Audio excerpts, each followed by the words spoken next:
পরম প্রেমময় যুগপুরুষোত্তম শ্রী শ্রী ঠাকুর অনুকূল চন্দ্রের রাতুল রাঙা চরণে জানালাম আমার শত কোটি দণ্ডবৎ প্রণাম। আমার ভক্তপ্রাণ দাদা ভাই বোন মা সকলকে জানালাম জয় গুরু।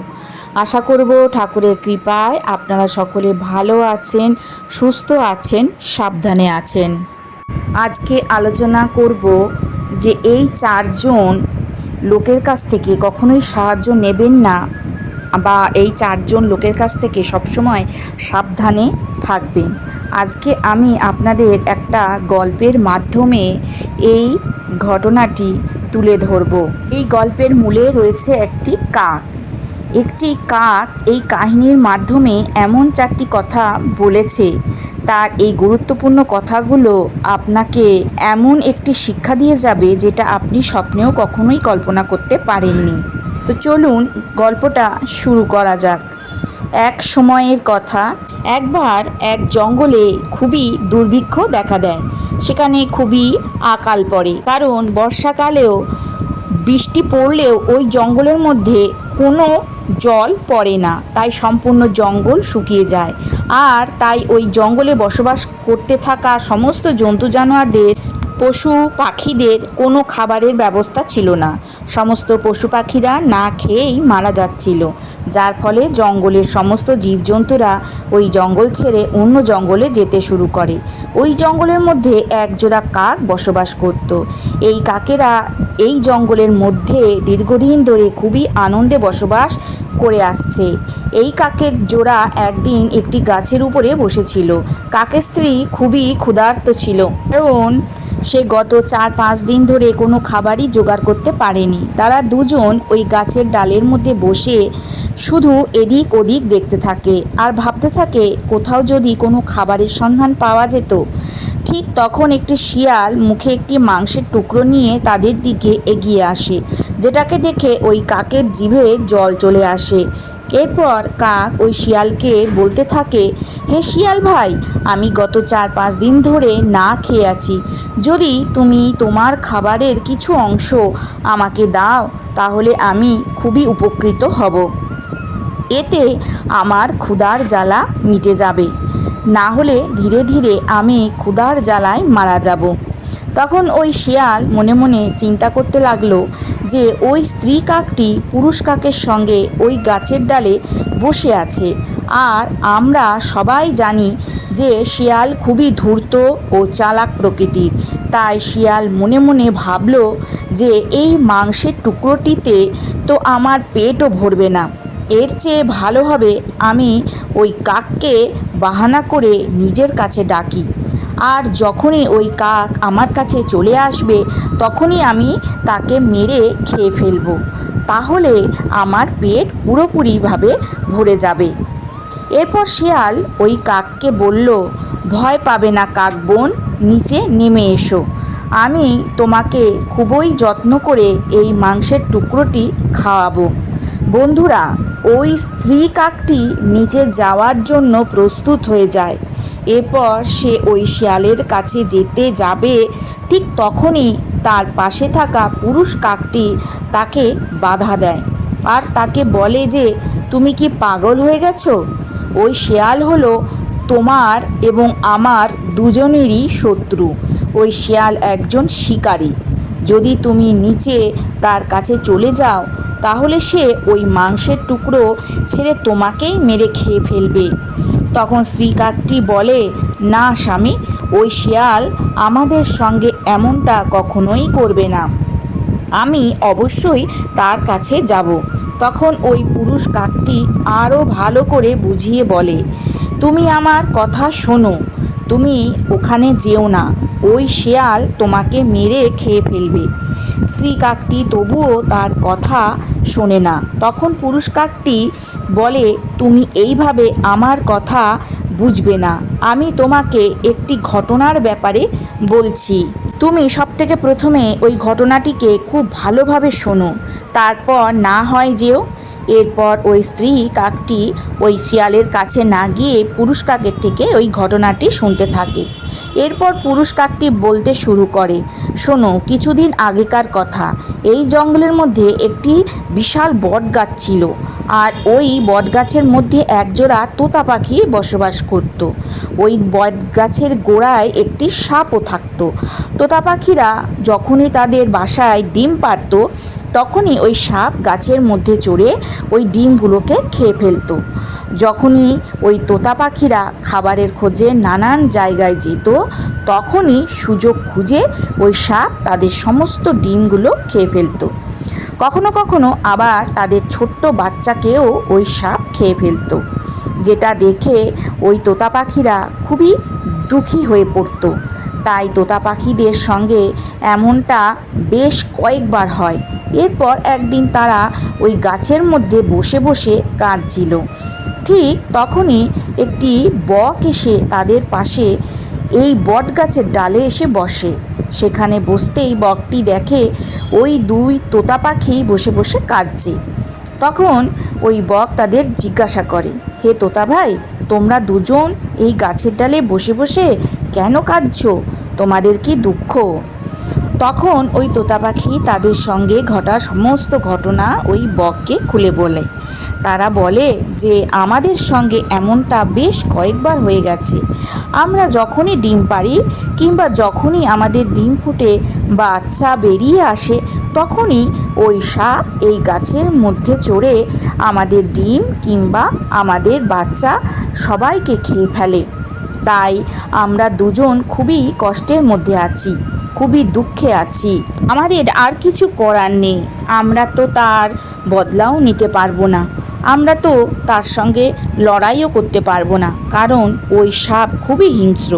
তাদের এই দুঃখের কাহিনীটি শুনে বকের চোখ দিয়ে জল ঝরে পড়তে শুরু করে। এরপর সে বলে, চলো, তোমরা আমার সঙ্গে চলো। এই পাশে একটি পুকুর আছে, চলো সেখান থেকে আমরা মাছ ধরে আনি। তখন তোতা বলে, আমি কিছুই বুঝে উঠতে পারছি না, আমরা মাছ ধরে কি করব? তখন বক বলে, শোনো তাহলে, শত্রু যদি তোমার থেকে অনেক বড় হয়, যদি তোমার শত্রুর সঙ্গে তুমি লড়াই করতে না পারো, তখন তোমাকে তোমার বুদ্ধির সাহায্যে তাকে পরাজিত করতে হবে। তোতা বলে, কিন্তু কিভাবে? তখন বক খুব ভালোভাবে বুঝিয়ে বলে যে সব থেকে প্রথমে আমরা পাশের এই পুকুরটি থেকে মাছ ধরে আনবো। এরপর একটু দূরে একটি গর্তে এক বেজি থাকে, আমরা ওই বেজির গর্তের মুখে একটি মাছ রাখবো, আর সেখান থেকে কিছুটা পর পর আমরা একটি করে মাছ ফেলতে ফেলতে আসবো। এইভাবে মাছগুলি ফেলতে ফেলতে আমরা শেষ মাছটি এই সাপের গর্তের মুখে ফেলব। এরপর যখন ওই বেজি নিজের গর্ত থেকে বেরিয়ে আসবে, তখন সে তার গর্তের সামনে মাছ দেখে ওই মাছটিকে খেয়ে ফেলবে। এরপর সে যখন তার সামনে আরও কিছুটা দূরে মাছ দেখবে, তখন সেই মাছগুলো খেতে খেতে এই সাপের গর্ত পর্যন্ত চলে আসবে। এরপর এখানে এসে যখন সেই গর্তের মধ্যে সাপকে দেখতে পাবে, তখন সে ওই সাপকে মেরে ফেলবে, আর তোমার শত্রু শেষ হয়ে যাবে। বকের এই কথা শুনে ওই তোতাও এতে রাজি হয়ে গেল। এরপর ওই বক তোতাদের সঙ্গে নিয়ে ওই পুকুরে মাছ ধরতে গেল। এরপর তারা প্রথমে একটি মাছ ধরে এনে ওই বেজির গর্তের মুখে রাখে। এরপর আবার গিয়ে তারা মাছ ধরে নিয়ে এসে কিছুটা দূরে রাখলো। এইভাবে কিছু দূর পর পর একটি করে মাছ রাখতে লাগলো। শেষ মাছটি ওই সাপের গর্তের মুখে রাখলো। এরপর তারা ওই বট গাছের উপরে বসে বসে সেটা দেখতে থাকলো।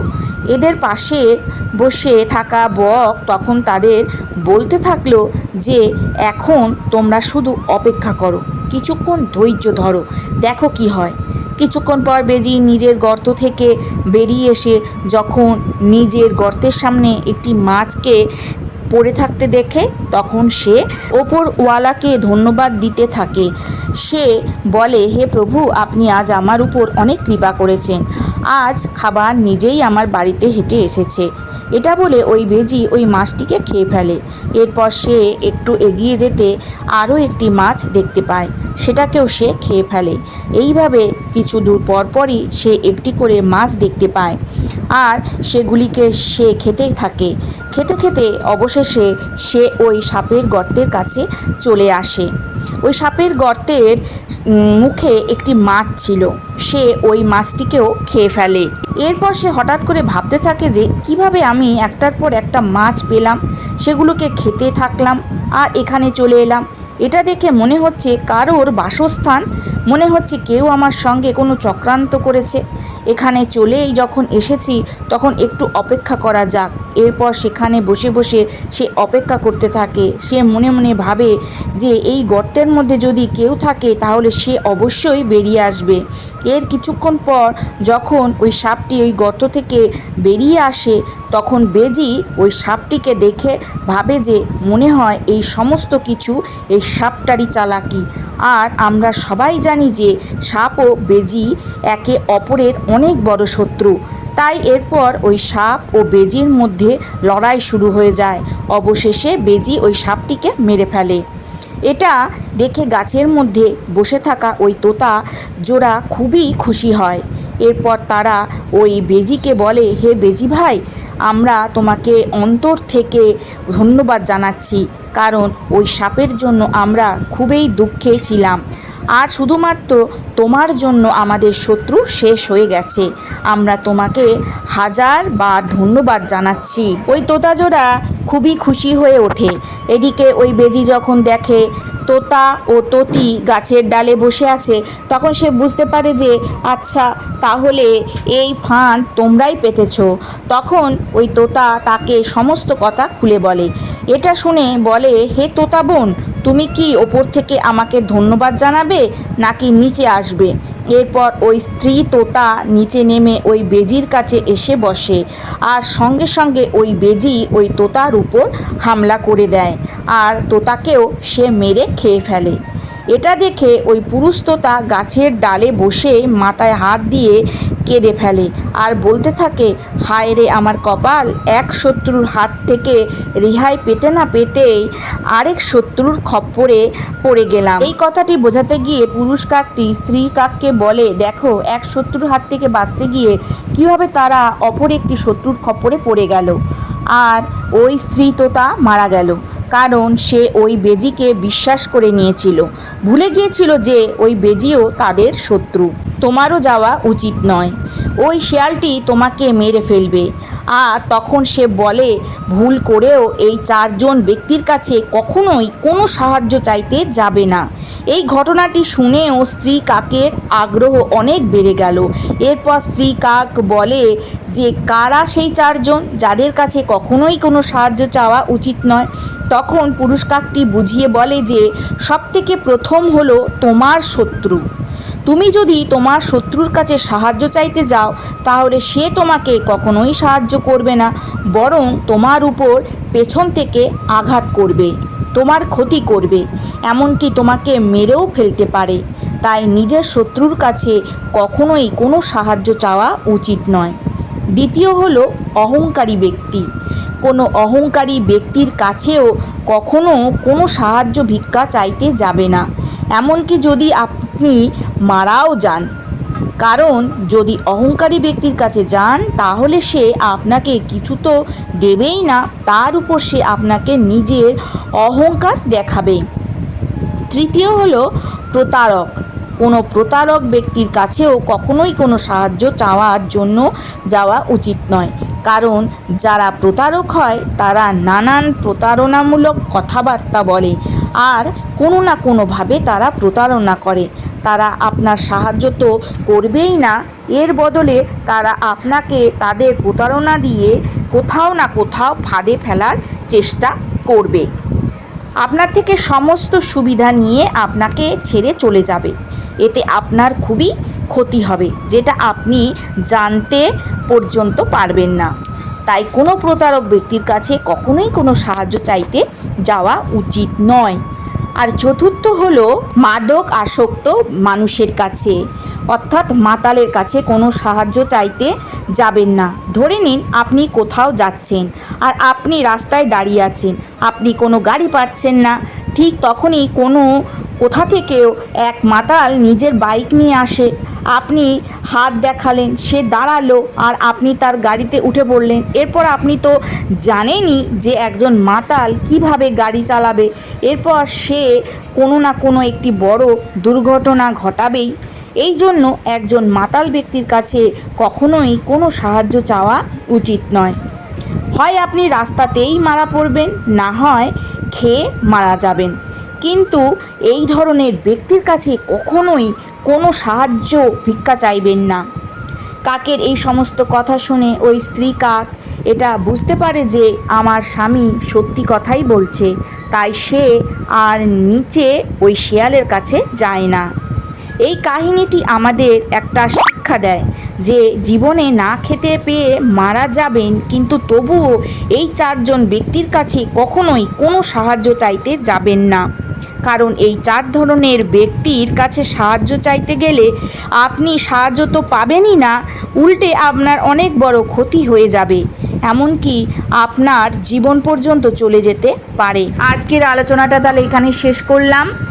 কালকে আবার আসবো নতুন আরেকটি আলোচনা নিয়ে। সবাই ভালো থাকুন, সুস্থ থাকুন। জয় গুরু, বন্দে পুরুষোত্তমম।